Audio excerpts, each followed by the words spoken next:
नमस्कार दोस्तों, आप लोगों का स्वागत है पीसीएस हिंदी एकेडमी में। दोस्तों, आज मैं आप लोगों को कक्षा 11 की एनसीईआरटी का भारत की भौगोलिक की मूल संरचना का अध्याय नंबर 14 पढ़ाऊंगा। दोस्तों, अध्याय का नाम है महासागरीय जल संचलन। महासागरीय जल स्थिर न होकर गतिमान है। दोस्त, बताया गया कि जो महासागरीय जल है वो स्थिर नहीं है, गतिमान है। गतिमान मतलब चला योग्य है, चलता रहता है, जगह स्थिर नहीं है। इसकी भौतिक विशेषता जैसे तापमान, खारापन, घनत्व तथा बाह्य बल जैसे सूर्य, चंद्रमा तथा वायु अपने प्रभाव से महासागरीय जल को गति प्रदान करते हैं। महासागरीय जल में क्षैतिज व ऊर्ध्वाधर दोनों प्रकार की गतिविधियां होती हैं। दोस्त, बताया गया कि महासागरीय जल उसमें क्षैतिज और ऊर्ध्वाधर दोनों प्रकार की गतियां होती हैं। महासागरीय धाराएं एवं लहरों क्षैतिज गति से संबंधित होती हैं। ज्वार भाटा ऊर्ध्वाधर गति से संबंधित होता है। महासागरीय धाराएं एवं निश्चित दिशा में बहुत बड़ी मात्रा में जल का लगातार बहाव होता है। जब तरंगे जल की क्षैतिज गति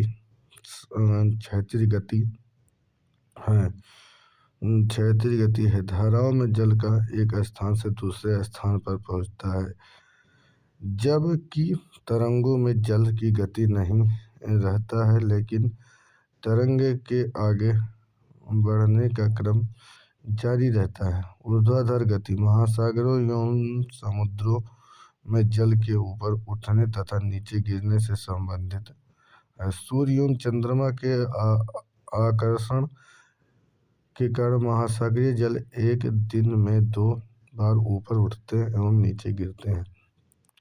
आधास्थल से ठंडे जल का प्रवाह, उत्प्रवाह एवं अप्रवाह महासागरीय जल की ऊर्ध्वाधर गति के प्रकार है। तरंगे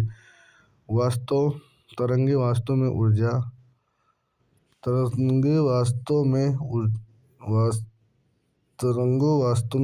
है, जल नहीं। जो तरंगे हैं दोस्त, वो वास्तव में ऊर्जा है, जल नहीं है, जो कि महासागरीय सतह के आर पार गति करते हैं। तरंगों में जल कण छोटे वृत्ताकार रूप में गति करते हैं। वायु जल को ऊर्जा प्रदान करती है, जिससे तरंगे उत्पन्न होती हैं। वायु के कारण तरंगे महासागर की गति करती हैं तथा ऊर्जा तटरेखा पर निर्मुक्त होती है। सतह जल की गति एवं महासागरों के गहरे तल में स्थिर जल को कदाचित ही प्रभावित करती है। जैसे ही एक तरंग महासागरीय तट पर पहुंचती है, इसकी गति कम हो जाती है। ऐसा गत्यात्मक जल माध्यम आपस में घर्षण होने के कारण होता है तथा जब जल की गहराई तरंग के तरंगदैर्ध्य के आधे से कम होती है, तब तरंग टूट जाते हैं। बड़ी तरंगे खुले महासागरों में पाई जाती है। तरंगे जैसे ही आगे की ओर बढ़ती हैं, बड़ी होती जाती हैं तथा वायु से ऊर्जा को अवशोषित करती हैं। अधिकतर तरंगे वायु में जल की विपरीत दिशा में गति से उत्पन्न होती हैं। जब 2 नॉट या उससे कम वाली समीर शांत जल पर बहती हैं, तब छोटी छोटी ऊर्मिकाएं बनाती हैं तथा वायु की गति बढ़ने के साथ साथ ही इनका आकार बढ़ता जाता है, जब तक इनके टूटने से सफ़ेद बुलबुले नहीं बनते। तट के पास पहुंचने, टूटने तथा सफ़ेद बुलबुलों में सिर्फ सर्फ की भांति घुलने से पहले तरंगे हजारों किलोमीटर की यात्रा करती हैं। एक तरंग का आकार एवं आवृत्ति उसकी उत्पत्ति को दर्शाती है। यह तरंगें अपेक्षाकृत ढाल वाली होती हैं तथा संभवतः स्थानीय वायु के कारण बनती हैं। एवं कम नियमित गति वाली तरंगों की उत्पत्ति दूरस्थ स्थानों पर होती है। संभवतः दूसरे गोलार्ध में तरंगों के उच्चतम बिंदु का पता वायु की तीव्रता के द्वारा लगाया जाता है। दोस्तों, जो इसकी तरंग की जो गति है दोस्तों, इसके वायु की तीव्रता का पता लगाया जाता है, यानी कि कितने समय तक प्रभावी है तथा उस क्षेत्र के ऊपर कितने समय से एक ही दिशा में प्रवाहमान है। तरंगें गति करती हैं क्योंकि वायु जल को प्रवाहित करती हैं। जब गुरुत्वाकर्षण बल तरंगों की शिखरों को नीचे की ओर खींचती हैं, गिरता हुआ जल पहले वाले गर्त के ऊपर की ओर धकेलता है एवं तरंग नए स्थिति में गति करती है। तरंग के नीचे जल की गति वृत्ताकार होती है। यह इंगित करता है कि आती हुई तरंग पर वस्तुओं का वहन आते तथा ऊपर की ओर होता है एवं लौटती हुई तरंगों नीचे से तथा पीछे की ओर। तरंगों की विशेषताएं। तरंग शिखर एवं गर्त। एक तरंग के उच्चतम एवं निम्नतम बिंदुओं को क्रमशः शिखर एवं गर्त कहा जाता है। ऊंचाई की तरंग की ऊंचाई। यह एक तरंग गर्त अधस्थल शिखर के ऊपरी भाग तथा ऊर्ध्वाधर दूरी है। तरंग आयाम ऊंचाई का आधा होता है। तरंग काल एक निश्चित बिंदु से गुजरने वाले दो लगातार तरंग शिखरों एवं गर्तों के बीच का समयांतराल है। यह दो लगातार शिखरों या गर्तों के बीच का क्षैतिज दूरी है। तरंग गति। जल के माध्यम से तरंग की गति करने की दर को तरंग गति कहते हैं तथा इसे नाट में मापा जाता है। तरंग आवृत्ति। यह एक सेकंड के समयांतराल में दिए गए बिंदु से गुजरने वाली तरंगों की संख्या है।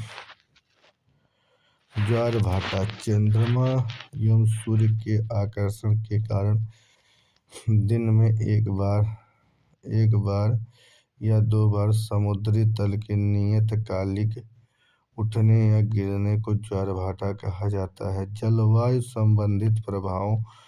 वायु एवं वायुमंडलीय दाब में परिवर्तन के कारण जल की गति को महोर्मी कहा जाता है। महोर्मी ज्वारभाटाओं की तरह नियमित नहीं होती है।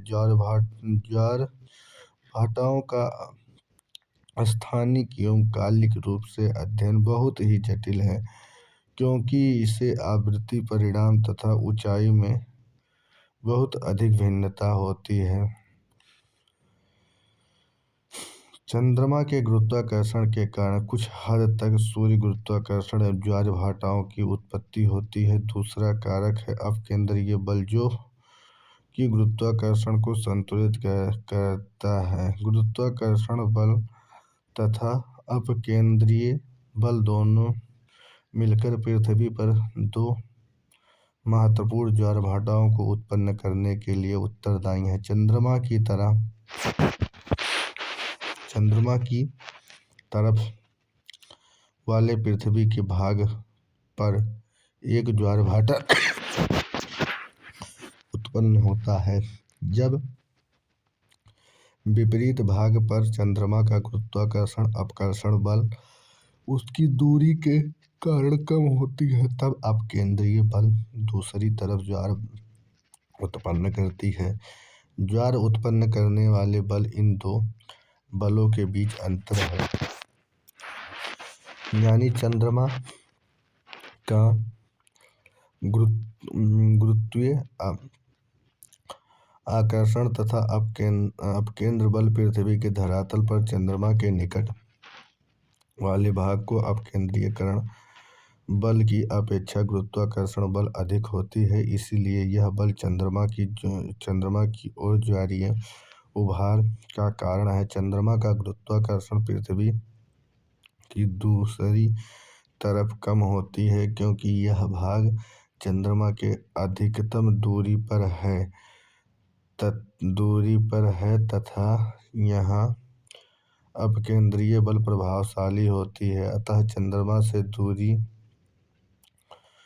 उभार पैदा करता है। पृथ्वी के धरातल पर क्षैतिज ज्वार उत्पन्न करने वाले बल ऊर्ध्वाधर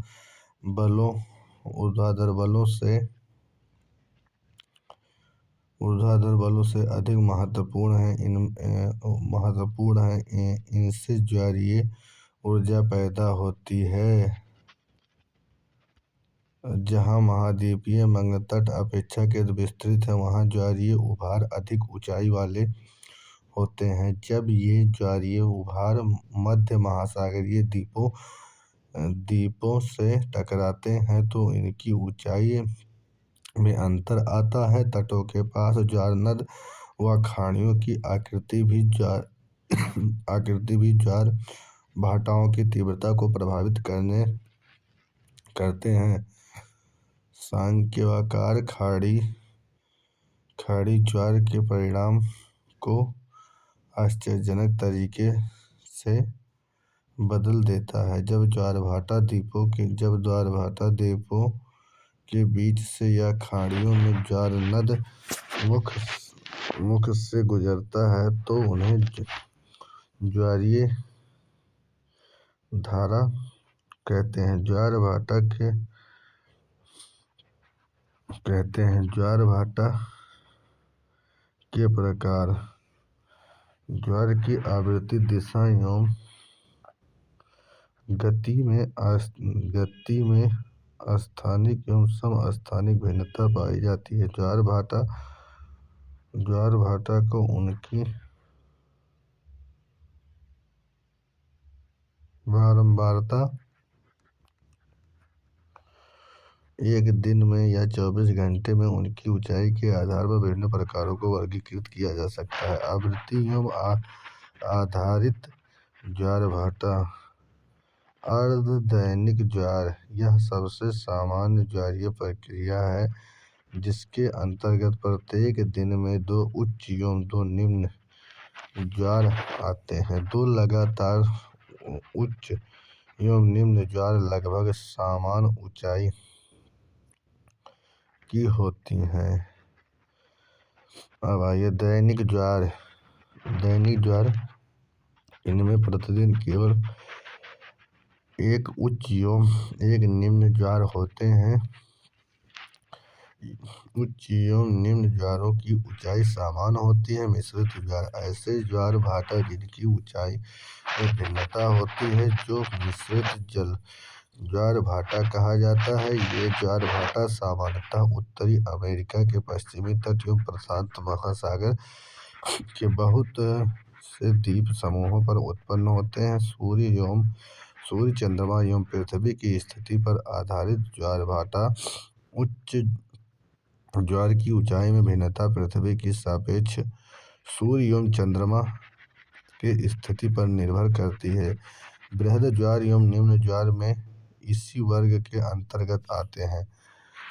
बृहद ज्वार पृथ्वी के संदर्भ में सूर्य एवं चंद्रमा की स्थिति ज्वार की ऊंचाई को प्रत्यक्ष रूप से प्रभावित करती है। जब तीनों एक सीधी रेखा में होते हैं तब ज्वारीय उभार अधिकतम होती है। इनको बृहद ज्वार भाटा कहा जाता है तथा ऐसा महीनों में 2 बार होता है। पूर्णिमा के समय तथा दूसरी अमावस्या के समय बृहद ज्वार आता है। दोस्त बृहद ज्वार पहले महीने में पूर्णिमा के दिन और अमावस्या के दिन आता है। निम्न ज्वार सामान्यतः बृहद ज्वार एवं निम्न ज्वार के बीच 7 दिन का अंतर होता है। इस समय चंद्रमा एवं सूर्य एक दूसरे के समकोण पर होती हैं। दोस्तों, जब निम्न ज्वार आता है तो समकोण होती हैं, लेकिन जब उच्च ज्वार आता है तो सीधे होती हैं। इस समय चंद्रमा एवं सूर्य समकोण पर होते हैं तथा सूर्य एवं चंद्रमा के गुरुत्व बल एक दूसरे के विरुद्ध कार्य करते हैं। चंद्रमा का आकर्षण सूर्य से दोगुने से अधिक होते हुए भी यह बल सूर्य के गुरुत्वाकर्षण के समधूमिल हो जाता है। चंद्रमा का आकर्षण अधिक इसीलिए है क्योंकि वह पृथ्वी के अधिक निकट है। महीने में एक बार जब चंद्रमा पृथ्वी के सबसे नजदीक होता है, उपध्रुव सामान्य रूप से उच्च एवं निम्न ज्वार उत्पन्न करते हैं। इस मैदान में ज्वारीय कम सामान्य से अधिक होते हैं।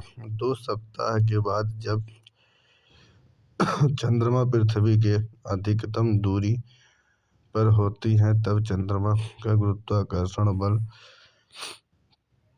सीमित होता है तथा ज्वार-भाटा के क्रम में उनकी औसत ऊंचाई से कम होते हैं। जब पृथ्वी सूर्य के निकट होती है तो अपसौर प्रत्येक 3 साल जनवरी के आसपास उच्च एवं निम्न ज्वार के क्रम में असामान्य रूप से अधिक न्यून होते हैं। जब पृथ्वी सूर्य से सबसे दूरी पर होती है, अपसौर प्रत्येक 4 जुलाई के आसपास ज्वार के क्रम में औसत की अपेक्षा बहुत कम होती है। उच्च ज्वार व निम्न ज्वार के बीच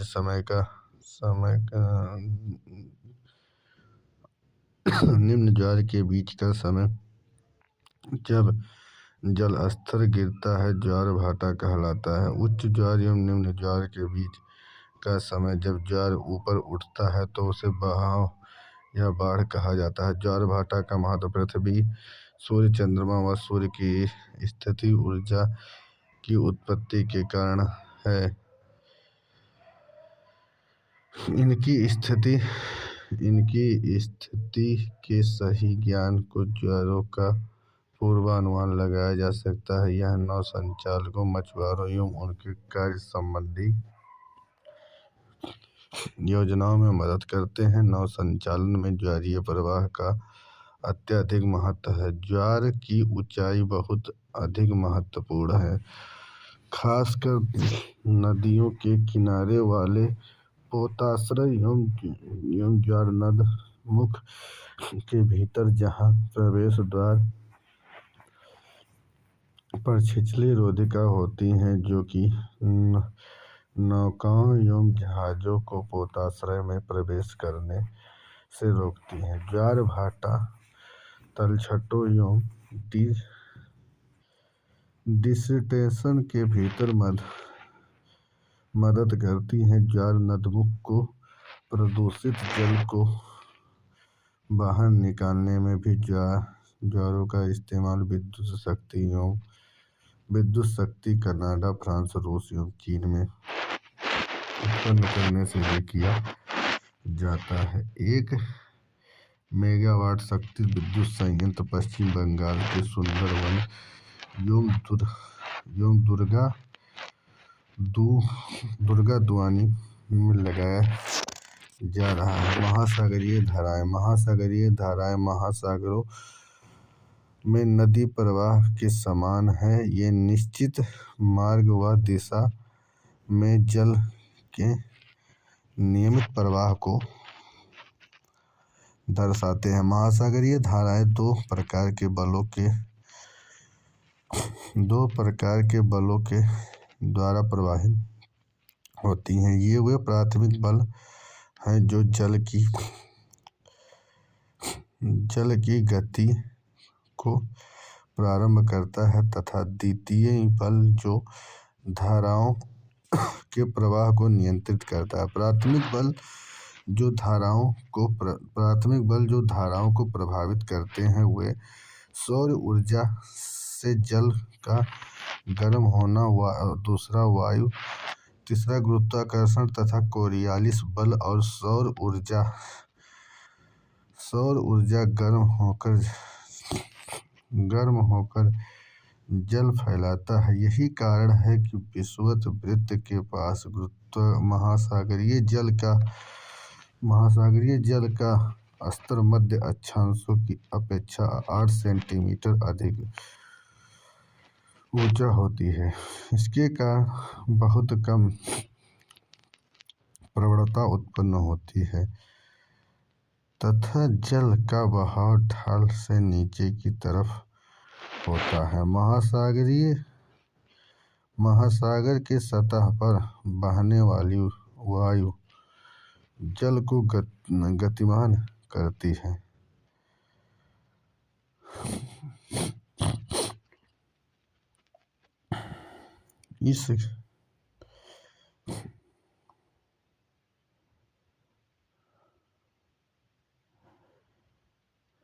इस क्रम में वायु एवं पानी की सतह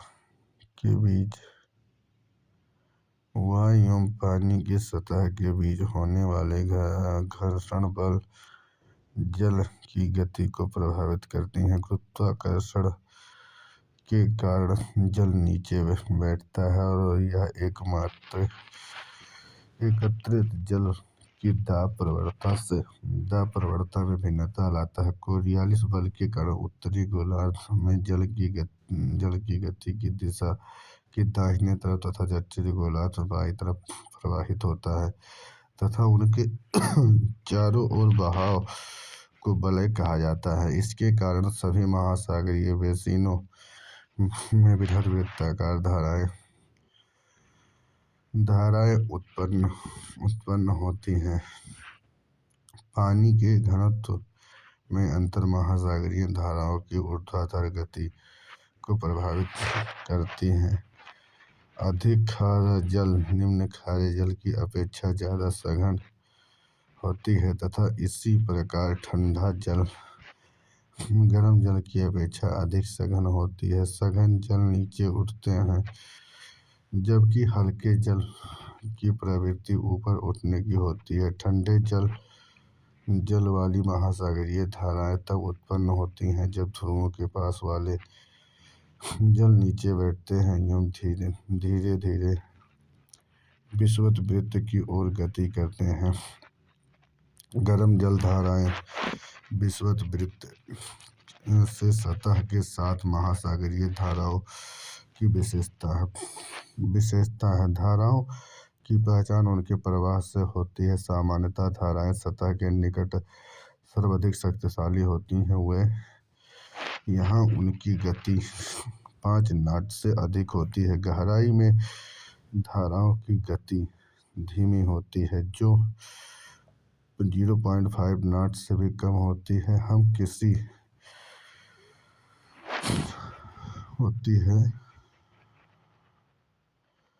हम किसी धारा की गति को उसके वाह के रूप में जानते हैं। वाह को नॉट में मापा जाता है। धारा की शक्ति का संबंध उसकी गति से होता है। होते हुए ध्रुवों की ओर जाती है और ठंडा जल का स्थान ले लेती है। महासागरीय धाराओं के प्रकार। महासागरीय धाराओं को उनकी गहराई के आधार पर ऊपरी सतही जलधारा व गहरी जलधारा में वर्गीकृत किया जाता है। ऊपरी जलधारा महासागरीय जल का 10% भाग सतही व ऊपरी जलधारा है। यह जलधारा महासागरों की 400 मीटर की गहराई तक उपस्थित है। गहरी जलधारा महासागरीय जल का 90% गहरी जलधारा के रूप में है। यह जलधाराएं महासागरों के घनत्व व गुरुत्व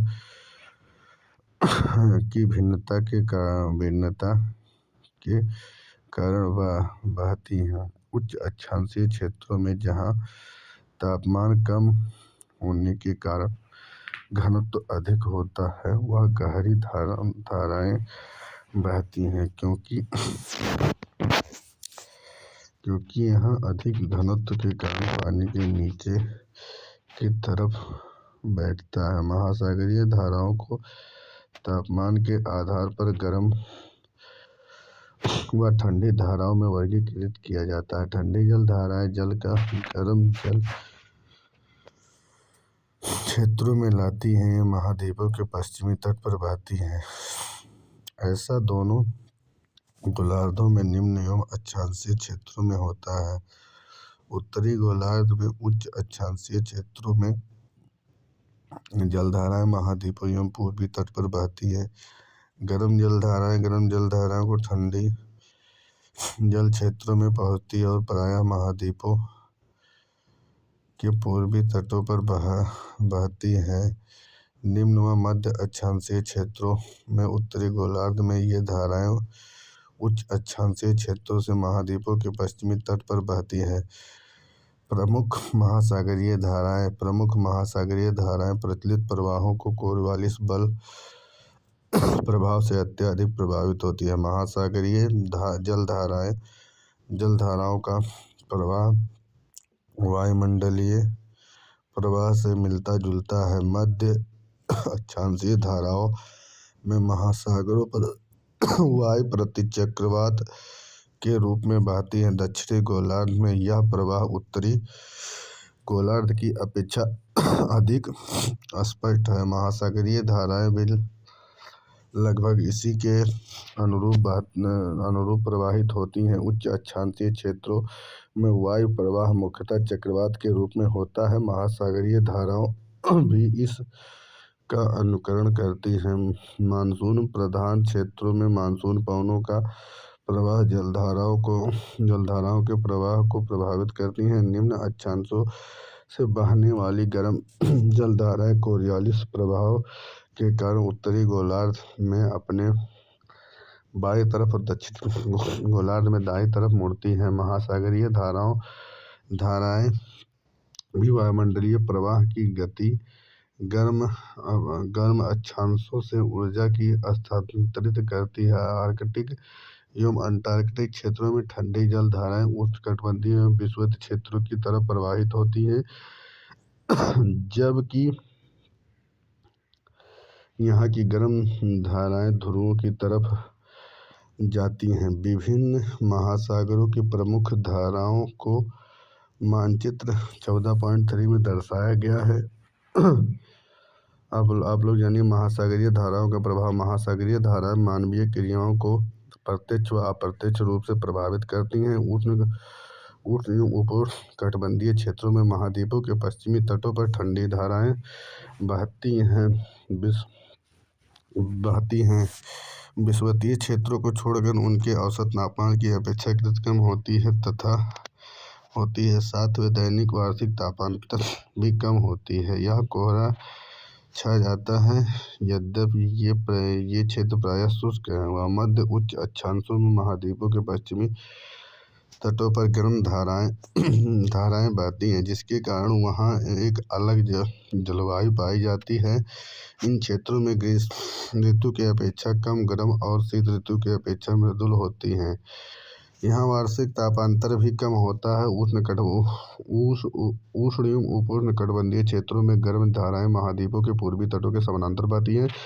इसी कारण यहाँ जलवायु गर्म एवं आर्द्र वर्षा कारक होती है। ये उपोष्णकटिबंधीय प्रतिचक्रवाती क्षेत्रों में पश्चिमी किनारे पर स्थित होती हैं, जहाँ गर्म व ठंडी धाराएं मिलती हैं। वहाँ ऑक्सीजन की आपूर्ति प्लैंकटन बढ़ोतरी में सहायक होती है, जो मछलियों का प्रमुख भोजन है। संसार के प्रमुख मत्स्य क्षेत्र इन्हीं क्षेत्र हैं जहाँ गर्म एवं ठंडी धाराएं मिलती हैं। दोस्तों, मुझे उम्मीद है कि यह अध्याय आप लोगों को अच्छे से समझ में आया होगा। मित्रों, यदि आप लोगों को अच्छे से समझ में आया होगा तो अपने उन दोस्तों के पास शेयर कीजिए जो NCERT पढ़ाना शुरू किए हैं। मिलते हैं नेक्स्ट क्लास में, तब तक के लिए नमस्कार, बाय बाय।